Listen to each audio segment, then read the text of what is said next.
Betty lost her eyesight, progressively, steadily. It was a race between her pupils and her curling branch twig fingers to see what could stop functioning first, as she manoeuvred herself around in her wheelchair, shuffling her swollen arthritic feet in crippled geisha-like steps.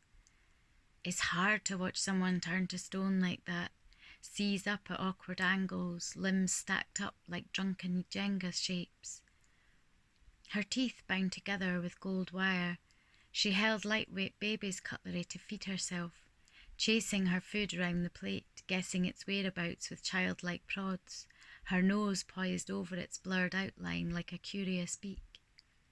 She cried as she told me she never knew how blue her eyes were, hadn't paid attention to their beauty, and now she couldn't see them reflected back at her, her eyeballs a maze of faulty cracked mirrors. Trying to see out the broken slits to look back at the broken bits was like looking through a shattered windscreen to see what hit it. Even as they failed her, they shone bright cornflower blue, almost violet, violently piercing as she looked at you out the side of her one good eye like a crow.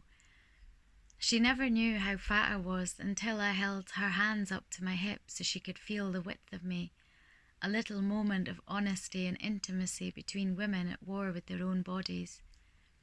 She reminded me of the rabbits with myxomatosis that I saw growing up roaming the fields. I used to watch them stumble awkwardly, as though steered by some strange invisible puppeteer, except their eyes leaked and clouded over. They looked like they were poisoned, staggering dramatically stage left before the final curtain. One night on a full moon, my neighbours swore the silvery light shone down and the flecked brown-grey rabbits with seeping eyes all glowed bright blue. And I think maybe that's what happens sometimes. We look for beauty in tragedy, focus on the ugly until it becomes something beautiful.